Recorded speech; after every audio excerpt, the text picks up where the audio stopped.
entrevistado desta noite, nesse bloco, Edgar Mascarenhas, gerente de inovação. Edgar, seja muito bem-vindo e muito boa noite. Obrigado, Francisco. Boa noite para você e também para os telespectadores do Tribuna Independente. A gente tem falado aqui sobre a importância de ter uma água de qualidade. A gente já fica contente quando a gente tem a água, mas Sim. não basta ter a água se ela não for uma água potável, uma água de qualidade. Filtragem, purificação. Vamos prestar um serviço agora para o nosso telespectador que está nos acompanhando em todas as partes do Brasil. Existe uma diferença entre filtrar uma água ou então purificar a água? Basicamente falando, o que nós habituamos a chamar de filtro, ele remonta ao primeiro produto que deu entrada no Brasil, mais ou menos nos anos 1920, atendendo a uma demanda das famílias mais ricas que começaram a importar filtros de água, o chamado filtro de barro, que vieram importados da Inglaterra ou da França. A partir daí, indústrias de uma região de São Paulo chamada Jaboticabal, por conta da disponibilidade de um tipo específico de argila, começaram a fabricar as velas cerâmicas que equipariam esses filtros importados. E daí, para elas passarem a fabricar os filtros no Brasil, foi um passo, né? Então, o que a gente chama de filtragem é basicamente uma barreira física que você vai impor um volume de água que passa para partículas sólidas que estariam em suspensão na água. Quando você fala em purificação, além dessa filtragem física que também existe, você começa a agregar uma série de outros tratamentos que são de ordem química e microbiológica, para conferir mais segurança a quem consome essa água. E cada vez mais a tecnologia está bem desenvolvida. Eu estou vendo, inclusive, você aí com vários filtros, é isso? São vários tipos de elementos filtrantes ou de tratamento que vão conferir uma qualidade diferenciada da sua água. Isso tudo ajuda a evitar doenças? Ajuda a evitar doenças. Para que você tenha uma ideia, o último relatório da OMS, Organização Mundial da Saúde, é o relatório de 391 de julho de 2014. Eles levantaram que metade dos leitos hospitalares do mundo são ocupados por pessoas que sofrem de doenças que foram ocasionadas pelo consumo de água de baixa qualidade, que tinha alguma contaminação. Quando você fala em países subdesenvolvidos, esse número aumenta para 80%. Ou seja, a água contaminada, problemas de saneamento, é a marca do subdesenvolvimento. Para você ter uma ideia, as doenças que estão associadas ao consumo de uma água que pode estar contaminada: diarreia, disenteria, hepatites do tipo A e E, giardíase, esquistossomose, poliomielite, ou seja, água de qualidade é sinônimo de boa saúde.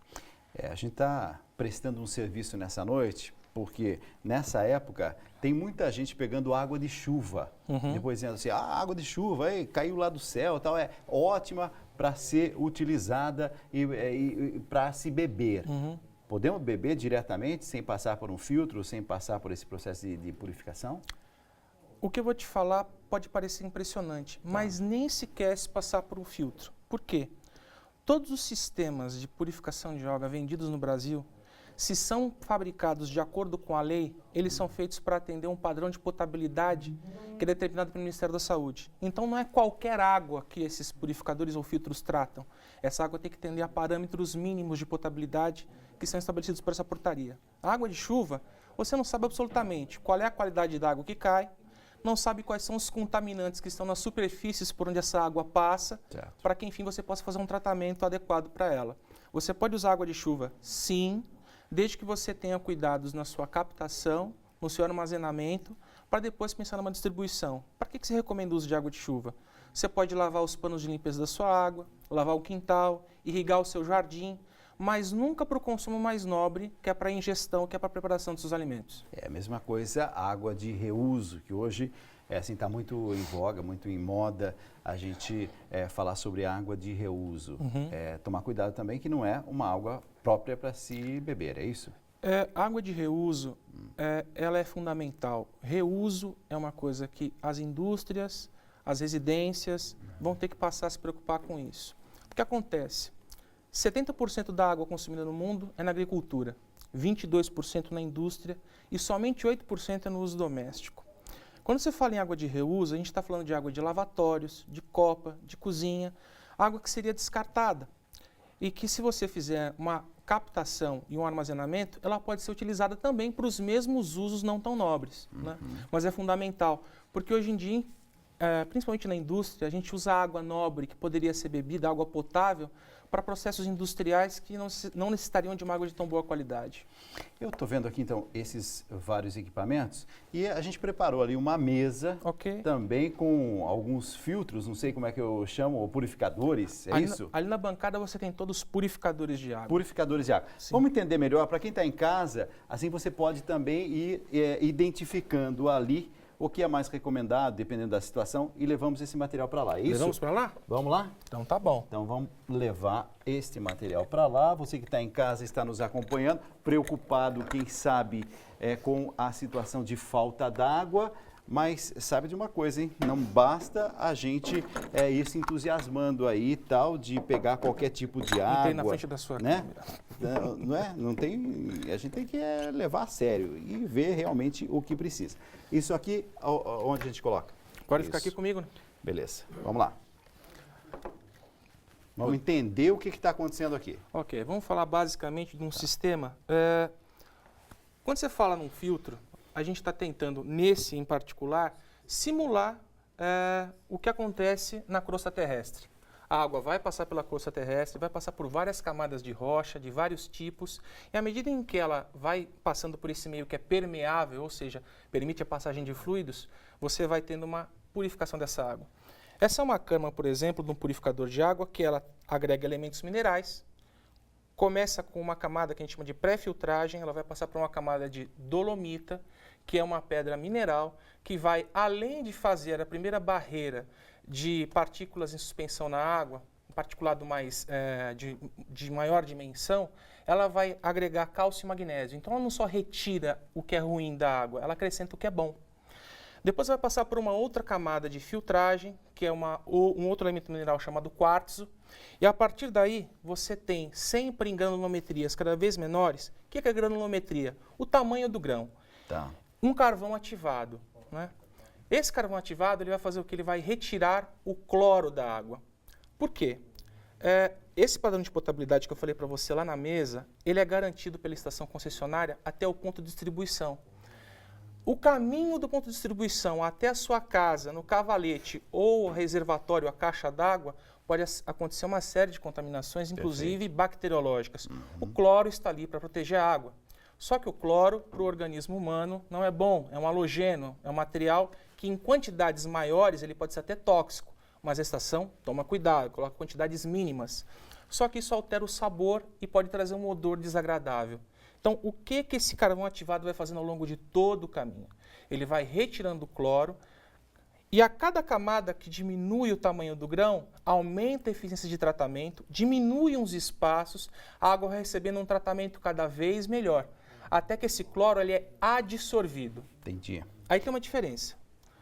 A absorção, você tira do meio e devolve, é como uma esponja. A adsorção é um processo químico. Esse cloro não volta nunca mais para a água. Entendi. Né? Mas a gente vai ter que ter um equipamento, não dá para fazer isso, por exemplo, caseiramente, é isso? Não se recomenda, porque isso determina, vai exigir de você um conhecimento, vai exigir de você testes. Por exemplo, na empresa em que eu trabalho, nós temos uma infraestrutura própria de laboratório. São feitas quase 20 mil análises por ano, para que a gente tenha certeza de que os purificadores que nós fabricamos, eles atendem aos padrões de qualidade que foram estabelecidos. Tá? Que tem detalhes, só para o pessoal que está em casa acompanhar assim, que são tipos diferentes, é isso? Então vamos lá. Que a gente vê muito desses equipamentos em algumas empresas e as pessoas têm assim, alguma familiaridade, né? Só para você ter uma ideia, nessa câmara aqui, que seria, no nosso caso, a mais simples, a última etapa é feita por um disco de polipropileno, um material plástico. Quando você tem um furo muito pequeno, a gente chama de poro. A pele tem poros, você não vê, mas ela permite a passagem de fluidos, até de ar. Esse filtro aqui, ele é capaz de reter uma partícula 4 vezes menor que uma partícula de talco. São 25 micra, tá? É 1 milímetro dividido por 1000. Tá. É a última etapa desse tratamento. Aí, se a gente for falar em controle microbiológico, tem uma outra tecnologia que é chamada de HF, que é a sigla do termo em inglês, que é hollow fiber, que é fibra oca, que é esse material aqui, tá? É uma fibra de polissulfona. O tamanho de furo aqui é 0,3 micron, ou seja, é 100 vezes menor que esse tamanho de furo. Aqui você retém bactérias, ou seja, se a sua água estiver contaminada com algum agente microbiológico, que as bactérias elas são maiores que 0,3 micron, elas vão ficar retidas aqui. Entendi. Né? Outro tipo? E aqui, esse produto, por exemplo, a gente tem uma lâmpada ultravioleta. A lâmpada ultravioleta, ela é eficiente para micro-organismos, só que ela também é capaz de reter vírus. Um vírus chega a ser 100 vezes menor que uma bactéria. Então, o que a fibra oca não poderia reter, porque no tamanho de furo, apesar de infinitesimal, muito pequenininho naquela fibra oca, o vírus, como é muito menor, é capaz de passar com folga. Entendi. Então, aqui você tem uma lâmpada ultravioleta, é um espectro de luz não visível, só que ele tem que ficar protegido. Você tem uma câmara que a água vai passar, ela vai passar turbilhonando em volta dessa lâmpada, e você tem um tubo de cristal, é um tubo de quartzo. Para quê? Você precisa de transparência para assegurar que não vai haver distorção nesse feixe de luz e que a água vai passar de maneira uniforme. Então, aqui você tem proteção física, ali microbiológica para bactérias e aqui você é capaz de matar os vírus. Quer dizer, a gente está falando aqui de tecnologia que vai muito além do que aquela medida que algumas pessoas dizem assim, basta ferver a água. Mas muitas vezes o ferver a água é só um primeiro passo, é isso? Ferver a água, primeiro, você tem que ferver por um tempo certo, um tempo determinado. E ela é capaz de fazer um tratamento biológico, mas aí você tem a questão do tratamento químico. Se você tiver algum agente químico na água, a fervura não vai retirar para você. A temática de hoje ela é muito séria, por isso que a gente está querendo prestar um serviço para você, telespectador, que leve em consideração a qualidade da água que você está bebendo. Nesse período de seca, muita gente está improvisando de mil formas, mas o alerta aqui é para a gente buscar, quem sabe, tecnologias que possam nos ajudar a viver com mais saúde. Edgar, quero te agradecer. O que é que faltou dizer, o que é importante as pessoas saberem?